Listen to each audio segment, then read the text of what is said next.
In the winter of 1989, at Machu Picchu, the mysterious symbol of the Inca civilization, a young European traveler named Eric Vandal suddenly vanished. He was only 27 years old, from the Netherlands, carrying nothing more than a backpack, a film camera, and a notebook that resembled a personal archaeological journal. No one could have imagined that what seemed like an ordinary trip would become one of the strangest and most puzzling disappearances ever recorded in the Cusco region. The last people to see Eric recalled that he was sitting cheerfully at a small guest house in Aguas Calientes, the town below the mountain. He shared his passion for exploring ancient Inca ruins and appeared full of excitement about his journey. But the very next morning, Eric left the inn at dawn and never returned. A large-scale search was launched by local authorities, yet for months no trace could be found. His family was devastated, while newspapers speculated endlessly. Was it an accident, an attack, or perhaps some hidden secret lurking within the jungles surrounding Machu Picchu? Every theory collapsed into silence. And then, 15 years later, a shocking discovery deep in the forest revived the mystery. But instead of offering answers, it only made the story of Eric Vandal more haunting than ever before. Eric Vandal was not the kind of man who sought danger or thrill for the sake of adrenaline. Born in 1962 Utrecht, a quiet city in the Netherlands, he grew up in a modest household with parents who worked as teachers.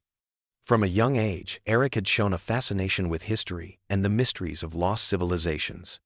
While other children collected toys, he collected maps, old postcards of ruins, and books about explorers like Hiram Bingham and Thor Heyerdahl. That curiosity slowly shaped him into an earnest student of archaeology. By the time he turned 20, Eric was pursuing a degree in anthropology and history. Friends and classmates described him as thoughtful, meticulous, and somewhat introverted, yet his eyes would light up whenever he spoke about ancient cultures. He was particularly drawn to the civilizations of South America, the Incas, the Mayans, and the less-known pre-Columbian tribes, who had built cities hidden beneath jungle canopies. To Eric, Machu Picchu was not just another tourist destination. It was a sacred mystery he had dreamed of standing before for most of his life. After finishing his studies, Eric worked briefly at a local museum in Amsterdam. His job involved cataloging artifacts and preparing exhibitions, but he often felt restless behind the glass displays. He longed to see history with his own eyes, rather than through second-hand accounts. By late 1988, he made a decision that surprised even his closest friends. He would travel to Peru, following in the footsteps of explorers who had walked the Andes before him. The trip was modestly planned. Eric was not wealthy, so he carried only essentials: a sturdy backpack, his cherished film camera, and a leather-bound notebook where he recorded his impressions like a personal log. He was known to write down every detail: the sounds of the streets, the faces of strangers, even the smell of the markets. That notebook, later found partially damaged years after his disappearance, would become a haunting relic of his final journey. When Eric arrived in Cusco in early 1989, he was overwhelmed by the city's blend of Inca stonework and Spanish colonial architecture. He stayed at small hostels, conversed with fellow travelers, and spent hours wandering through markets filled with textiles and pottery. Local residents remembered him as polite and genuinely interested in their stories, always asking about the legends of the mountains. Unlike many tourists who rushed through, Eric lingered, as though he was searching for something beyond the ruins themselves. The final stop of his journey was the town of Aguas Calientes, nestled at the base of Machu Picchu. At that time, the town was far less developed than it is today. Little more than a cluster of modest inns, eateries, and a railway line that brought in occasional visitors. Here, Eric stayed at a guest house where he spoke warmly with the owners, sharing his enthusiasm about climbing to the ancient citadel. He was seen smiling, laughing, and sketching fragments of the Inca walls into his notebook. No one could have predicted that within days, his name would be etched into the annals of unsolved mysteries. The morning of July 3rd, 1989, dawned misty over the Andes. Aguas Calientes, the small town at the foot of Machu Picchu, stirred awake with the sound of roosters and the slow rumble of trains arriving from Cusco. At the guest house where Eric had been staying, he ate a simple breakfast of bread, eggs, and coffee, chatting briefly with the innkeeper about his plans for the day. He appeared calm, even cheerful, mentioning that he wanted to explore one of the less-traveled trails near the ruins before the influx of tourists crowded the main site. Other travelers later recalled seeing him with his worn leather notebook tucked under one arm and his camera hanging from a strap around his neck. His backpack was light, too light, many would later remark, for someone heading into the unpredictable terrain of the Andes. It contained only a canteen, a few sheets of paper, and a rolled-up poncho for the rain. Some wondered if he had only intended a short excursion and planned to return by evening. By mid-morning, Eric boarded one of the small buses that ferried visitors up the winding road toward the entrance of Machu Picchu. Witnesses remembered him smiling at the view as the mist cleared, revealing terraces carved into the mountainside and the jagged silhouette of Huayna Picchu looming in the background. At the gate, he paused for a long moment, gazing at the citadel, as though savoring the culmination of years of dreaming. He spent the next few hours wandering through the ruins. A German tourist later recalled exchanging a few words with Eric near the Temple of the Sun, where he seemed fascinated by the precision of the stonework. Another group of visitors claimed to have seen him sketching details of the Intihuatana stone, muttering something about the energy of the place. His presence left an impression, quiet, contemplative, yet entirely absorbed in his surroundings. But sometime after midday, the trail of eyewitness accounts began to blur. A pair of hikers descending from the Sun Gate insisted they saw Eric veer off toward a narrow path leading into the cloud forest. The path was unmarked, overgrown, and rarely used except by locals who knew the terrain. They assumed he was simply taking a detour and thought little of it. That, however, was the last confirmed sighting. When the afternoon sun dipped low and the last buses carried visitors back to Aguas Calientes, Eric did not return. His bed at the guest house remained untouched that night. At first, the innkeeper assumed he had decided to camp near the ruins, a choice not uncommon among adventurous travelers at the time. But when the following morning arrived with no sign of him, concern grew. His belongings, passport, extra clothes, and personal letters were still in his room, waiting as if he had stepped out only briefly. The day that began with the promise of exploration ended in silence. For the residents of Aguas Calientes, it was only the beginning of a mystery that would haunt the region for decades to come. When Eric failed to return on the evening of July 3, 1989, the innkeeper initially thought little of it. Adventurous travelers often lost track of time, lingering among the ruins until the stars began to emerge. But by the next morning, when his bed remained untouched and his belongings still lay neatly folded in his room, alarm bells began to ring. The innkeeper reported the absence to local authorities, and within hours, word spread through Aguas Calientes. A foreign visitor had vanished. At first, the search was modest.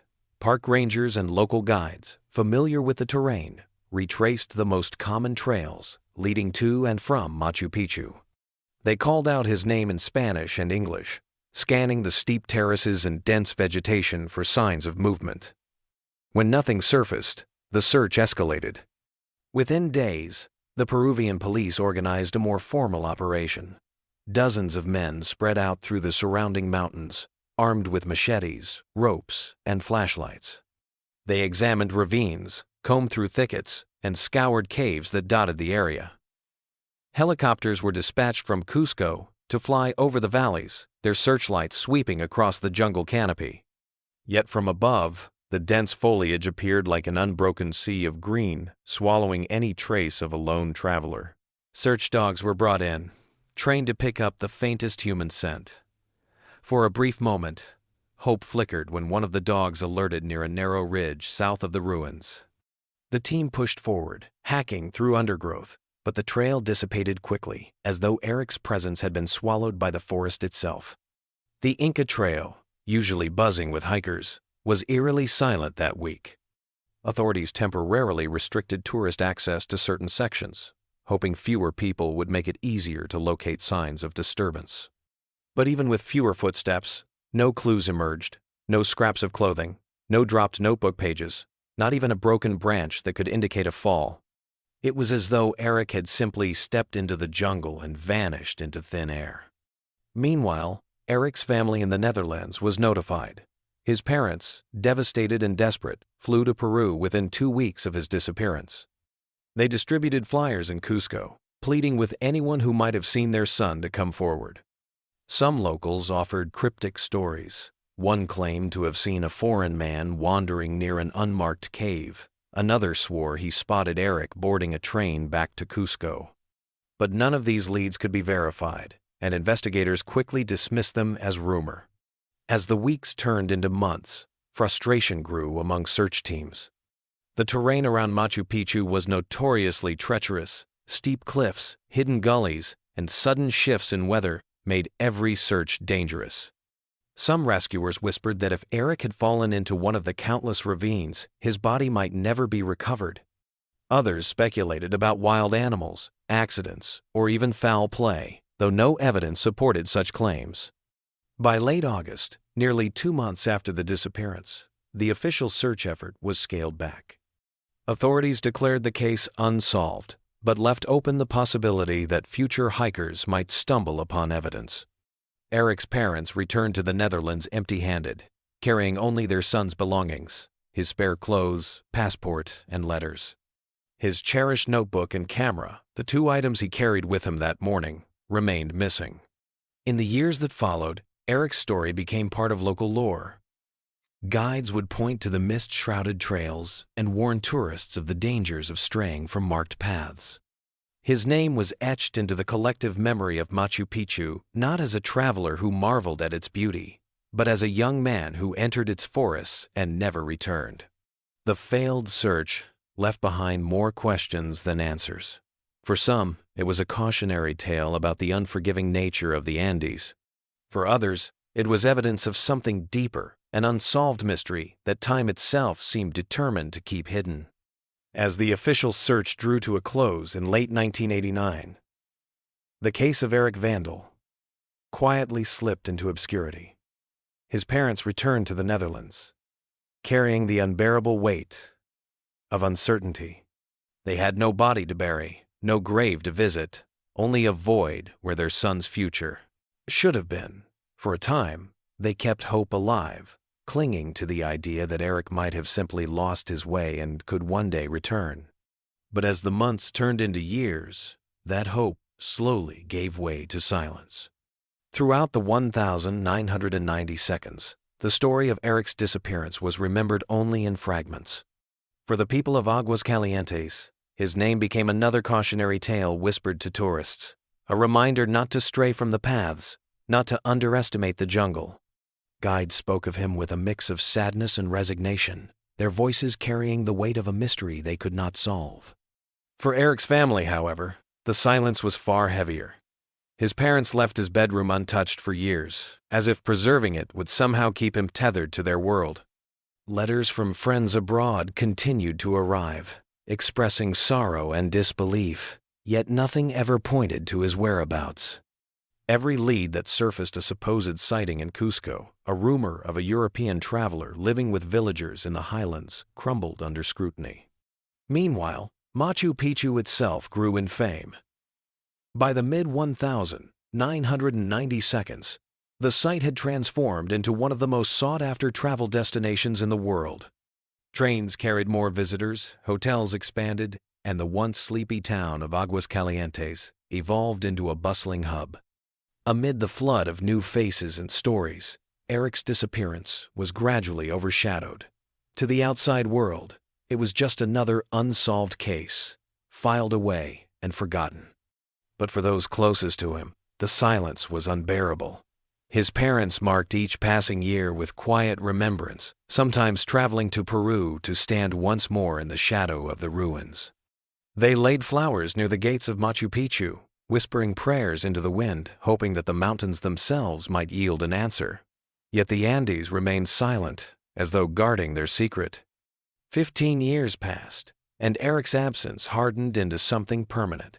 For many, he had become another ghost of the mountains swallowed whole by the jungle. It seemed the mystery would remain buried forever. Until one day in 2004, when an accidental discovery deep in the forest shattered that long silence. In the summer of 2004, long after Eric's disappearance had faded from headlines, a team of Peruvian biologists set out into the dense cloud forests near Machu Picchu. Their mission was simple: to document bird species in the region as part of a conservation study. For weeks they trekked through the undergrowth, battling swarms of insects and sudden downpours, their focus fixed entirely on the canopy above. But what they stumbled upon that August would reopen a mystery buried for 15 years. One afternoon, while following a narrow animal trail about 6 kilometers southeast of the citadel, a young researcher noticed something odd beneath a fallen tree. At first it looked like scraps of fabric tangled among vines, but when he knelt down, he realized it was a piece of weathered clothing, faded, but unmistakably human. The team carefully cleared the surrounding brush, revealing more fragments: a rusted metal canteen, the decayed remains of a leather strap, and, most haunting of all, the corner of a notebook swollen with moisture and laced with mold. The group alerted authorities in Cusco, and within days, forensic teams were flown in. Excavating the site was painstaking. The jungle had nearly devoured everything, but among the tangled roots and damp earth, they uncovered partial human remains, bones scattered and embedded in soil, clearly exposed to the elements for years. Though not a complete skeleton, investigators found enough to suggest that the remains belonged to a single adult male. The most striking discovery was the notebook. Though much of it had been ruined by years of rain and insects, several pages were still legible. Written in Dutch and English, the entries chronicled Eric's journey in the days leading up to his disappearance. The handwriting was precise, the tone observant, recording details of the ruins, sketches of stone walls, and even notes about local legends of hidden tunnels beneath the citadel. The final entries, however, grew increasingly fragmented. One page mentioned, "following a narrow path where the forest feels alive." Another contained only a single chilling line: "I think I've found something they never wanted us to see." Alongside the notebook lay the rusted frame of a film camera. The roll of film inside was badly degraded, but experts managed to salvage a handful of blurred images. One showed a section of dense forest unfamiliar to local guides. Another captured what seemed to be a cave entrance obscured by foliage. Though indistinct, the photographs ignited speculation that Eric may have ventured off the established trails in search of undocumented ruins. The location of the remains deepened the mystery. The site was remote and treacherous, far from any path tourists would normally take. For Eric to have reached it, he must have strayed deliberately, either out of curiosity or pursuit of something specific. Investigators considered several possibilities. He could have slipped and injured himself, succumbing to exposure. He might have been trapped by falling debris. Or perhaps he became hopelessly lost in the labyrinthine jungle. When news of the discovery reached the Netherlands, Eric's surviving family members were overwhelmed. 15 years of silence had ended not with a miraculous return, but with the fragments of a life cut short. And yet, the circumstances surrounding his death remained unresolved. Why had he ventured so far from the main site? What did his final cryptic note mean? Forensic analysis confirmed that the remains were consistent with Eric's age and build, though DNA testing offered only partial confirmation due to the degradation of samples. His family accepted the findings with a mixture of grief and relief. Relief that they finally had something tangible to hold on to, but grief that the truth remained incomplete. The discovery quickly captured international attention. Journalists flocked to Cusco, publishing stories that blurred the line between fact and legend. Some speculated that Eric had uncovered a hidden Inca chamber and died protecting its secret. Others claimed the jungle itself had claimed him, a reminder of nature's unforgiving power. What was certain, however, was that Machu Picchu's mystery had only deepened. The traces of Eric Vandal, hidden for 15 years, had emerged from the jungle not as answers, but as haunting questions that would continue to echo through the Andes. The recovery of Eric Vandal's remains and belongings in 2004 answered one question: whether he had survived his disappearance, but it sparked many more. How exactly had he died, and why was he found so far from the main paths of Machu Picchu? Investigators, historians, and even local shamans offered theories, each attempting to bridge the gaps left by time and decay. The most widely accepted explanation was the simplest: accident and misadventure. Eric, driven by his curiosity for archaeology, may have strayed from the established trails in search of ruins or caves he had read about. The dense jungle, unpredictable weather, and steep ravines would have made even a short detour perilous. A slip, a twisted ankle, or a fall could have left him stranded, with little chance of rescue. His scattered bones supported this view, signs of a body exposed to the elements rather than deliberate harm. Yet the contents of his notebook fueled darker speculation. His cryptic line, "I think I've found something they never wanted us to see," suggested he believed he was on the verge of a discovery.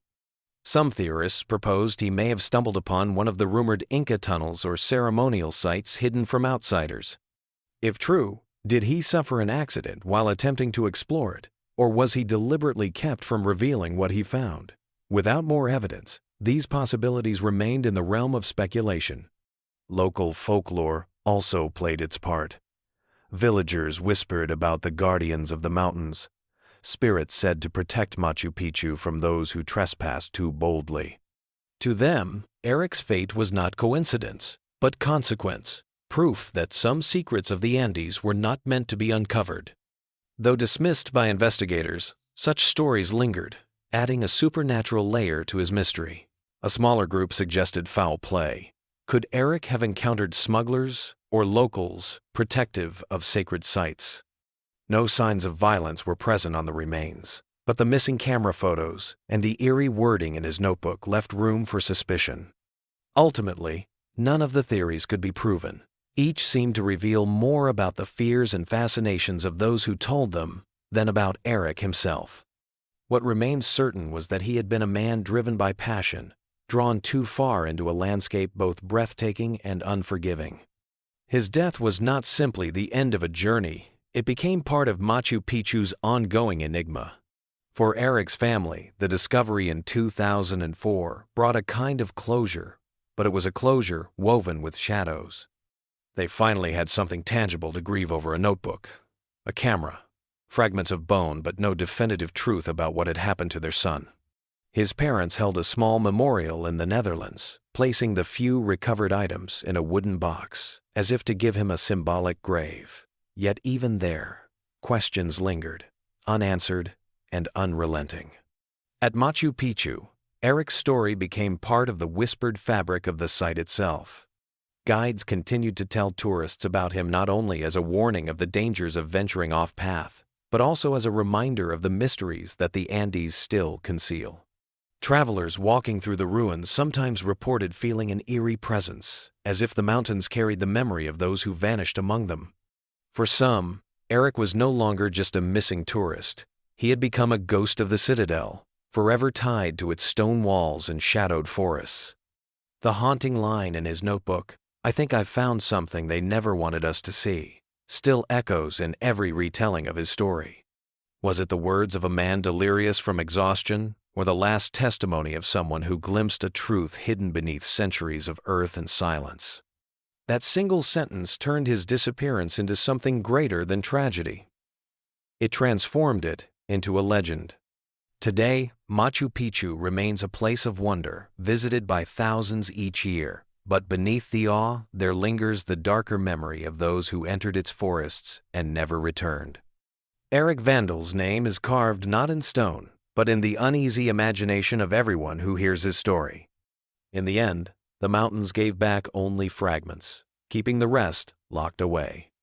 And perhaps that is the most haunting truth of all, that in places like Machu Picchu, the line between history, myth, and human fate is as thin as the mountain mist.